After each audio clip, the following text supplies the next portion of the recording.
Hi, welcome back to my page. Today I have a book review for y'all. It is over Kings of the Wyld by Nicholas Ames. I finished this book a couple days after Christmas. I buddy read it with a friend of mine on TikTok, and I'm actually so happy I buddy read this because when I first opened this book, I couldn't get past the first couple pages, and it took me about 4 days to get past the first couple pages. And then once I got to chapter 3, maybe 4, I started getting a little bit more interested. But again, like I said, if I hadn't read this with a friend, I wouldn't have wanted to continue reading it. It's outside my normal wheelhouse. It is an epic high fantasy, but it's interesting because this book is if you took the 1980s rock bands who were like gods of the time period and take them, and instead of them being rock bands, they're mercenaries that kill monsters because their world deals with hordes of monsters that terrorize humans. And these people need the mercenaries to go and take care of these monsters so that they can live their lives. So these mercenaries become their idols. They become these people that they look up to. Let me get a drink. But this book is about the days of old. These characters that you see on the front, they're the band. They're the band Saga, that's their name. They're all middle-aged men. So they're in their late 40s and early 50s. And they, at one point, had been the it band. They had been the group that you wanted to be. If Saga couldn't take it on, it wasn't going to be taken care of.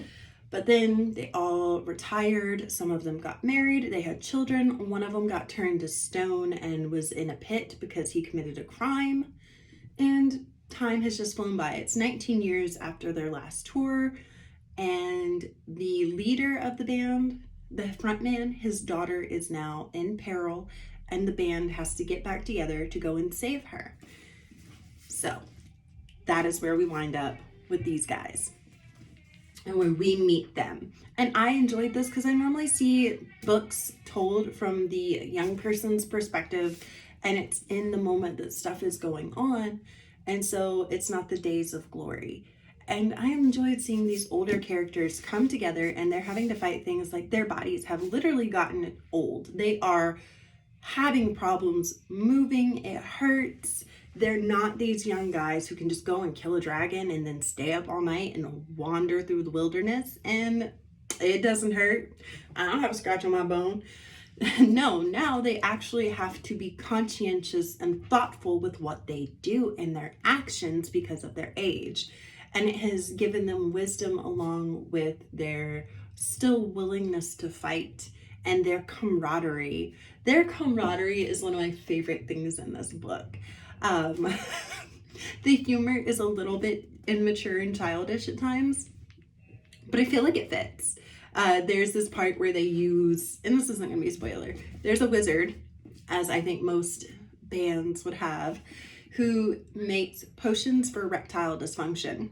And they use this erectile dysfunction as a weapon against their enemies. So their enemies are so distracted by their waving member to fight. They're so confused. It's hilarious. I thought that was stupid and funny, and it made me giggle and it made me laugh. But then there's also a part where the character who we're getting the story told to us from is Clay. That's whose POV you see from. Something happens to him in the book, and if I hadn't been reading it on my Kindle at the moment, because I dual read this. I read this as a physical book and I read this on my Kindle.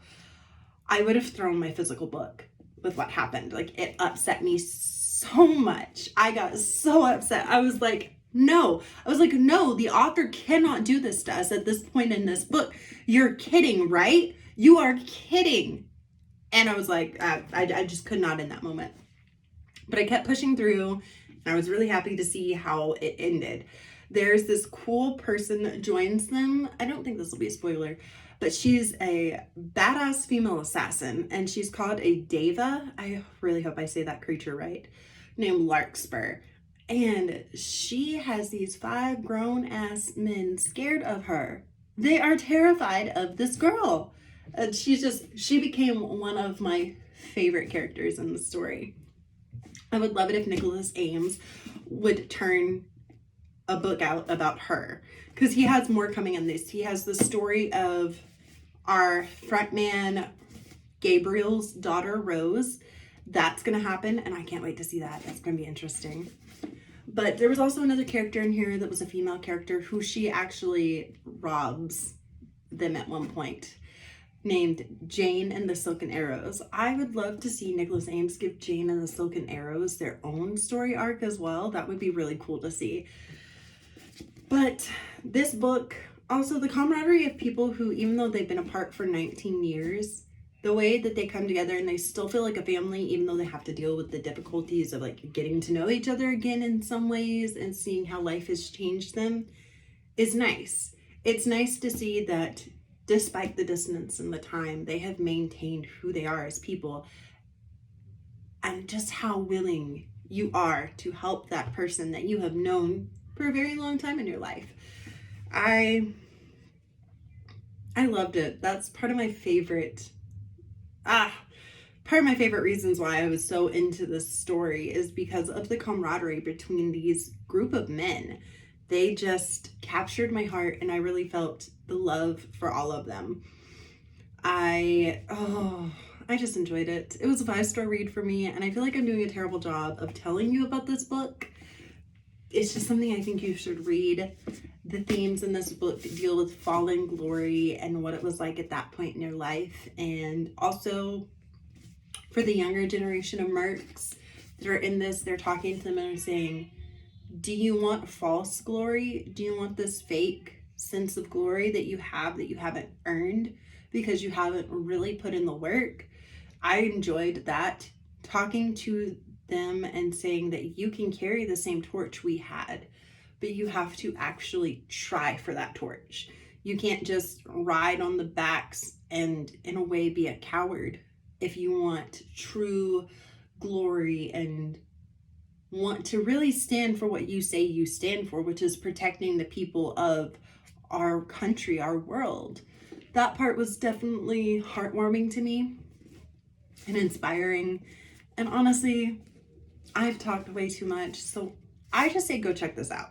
It was a great read. I rated it 5 stars. These characters are going to stick with me forever. And it's a really good read. I hands down have to recommend it. So if you are looking for an interesting read for 2022, this would be one of my suggestions for an epic high fantasy that has humor, monsters, and a family element. Thank you for watching this video, and thank you for coming to my channel. Have a great day. Bye.